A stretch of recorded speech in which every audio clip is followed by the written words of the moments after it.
Hello friends, હું જ્યોતિ ગજ્જર સુરતથી. આજે હું તમારી સાથે સુરતી રીતથી પાપડી રીંગણનું શાક કેવી રીતે બનાવવું એની રેસીપી શેર કરીશ. આ શાક ખાવામાં ઘણું ટેસ્ટફુલ લાગે અને ઓછી મહેનતે માત્ર 12 થી 15 મિનિટમાં જ બનાવી શકાય.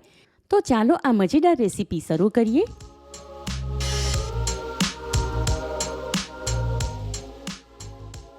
શાક બનાવવા માટે મેં અહીં 500 ગ્રામ સુરતી પાપડી લીધી છે. એમાં જે દાણાની ભરેલી હતી એના દાણા કાઢી લીધા અને જે દાણા વગરની પોપચા પાપડી હતી એનો બંને સાઈડનો છેડાનો ભાગ અને સાઈડની નસ કાઢી લીધી, એટલે શાક ખાતી વખતે એ મોઢામાં ન આવે. હવે એમાં પાણી નાખીને એને સારી રીતે ધોઈ લઈશું.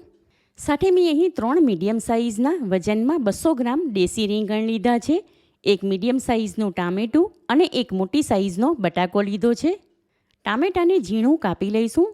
રીંગણનો ઉપરનો ડીચવાળો ભાગ હટાવીને એને લાંબી ચીરીમાં કાપીશું અને બટાકાની છાલ હટાવીને એને પણ લાંબી ચીરીમાં કાપી લઈશું. એ પ્રમાણે બધા શાકભાજી કાપી લીધા.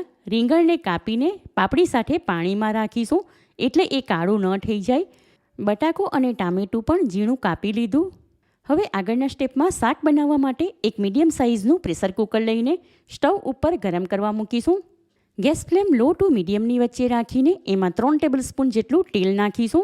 તેલ ગરમ થાય એટલે એમાં 1 ટીસ્પૂન અજમો અને 1/3 ટીસ્પૂન હિંગ નાખીને મિક્સ કરીશું.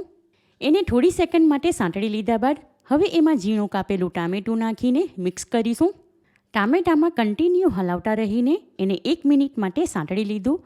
હવે એમાં 2 ટીસ્પૂન આદુ લસણ લીલા મરચાંવાળો લીલો મસાલો અને 1 ટીસ્પૂન એક્સ્ટ્રા વાટેલું આદુ લસણ નાખીશું. કારણ કે આ શાકમાં આદુ લસણ આગળ પડતા હોય તો શાક ઘણું સ્વાદિષ્ટ લાગે.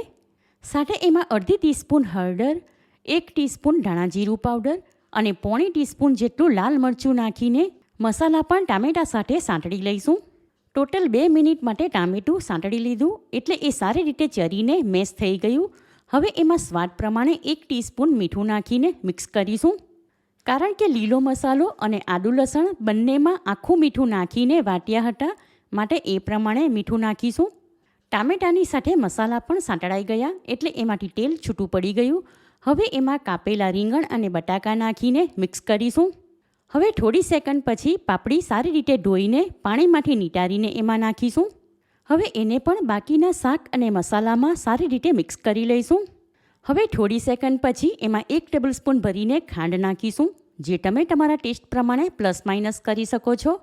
હવે ગેસ ફ્લેમ મીડિયમ તરફ કરીને એમાં અડધો કપ પાણી ઉમેરીશું, જેથી કરીને આ શાક લચપચતું બને. આશરે 2 મિનિટ પછી પ્રેશર કુકરમાંનું પાણી ગરમ થઈ ગયું, માટે હવે એનું ઢાંકણ બંધ કરીશું. ત્યાર પછી એમાં 3 થી 4 વિસલ આવે એટલે ગેસ ફ્લેમ ઓફ કરી દઈશું. શાક પ્રેશર કૂક થઈ ગયું અને ત્યાર પછી કુકર પણ ઠંડુ થઈ ગયું છે, માટે એનું ઢાંકણ ખોલીને શાકને ચેક કરીશું. શાકમાં પાપડી, દાણા, બટાકા અને રીંગણ પણ સારી રીતે ચરી ગયા છે. એમાં જે થોડું ઘણું પાણી દેખાય છે એને બાળવાની જરૂર નથી. હવે શાકમાં 2 ટેબલસ્પૂન જેટલું ઝીણું કાપેલું લીલું લસણ અને 2 થી 3 ટેબલસ્પૂન જેટલી ઝીણી કાપેલી કોથમીર નાખીને મિક્સ કરીશું. ત્યાર પછી એને એક સર્વિંગ બાઉલમાં કાઢી લઈશું. સુપર ટેસ્ટી પાપડી રીંગણનું શાક રેડી છે. જોઈને તરત જ ખાવાનું મન થઈ જાય એવું આ શાક એકવાર તમે આ રીતે બનાવશો તો ઘરમાં બધા જ વખાણ કરીને ખાશે. માત્ર 12 થી 15 મિનિટમાં જ બનાવી શકાય એવું આ શાક બપોરના કે સાંજના ટાઈમ પર બનાવીને ગરમ ગરમ રોટલી, ભાખરી અથવા ઠંડીની મોસમમાં ગરમ ગરમ જુવારના રોટલા સાથે ખાવાનું પણ ઘણું સારું લાગે.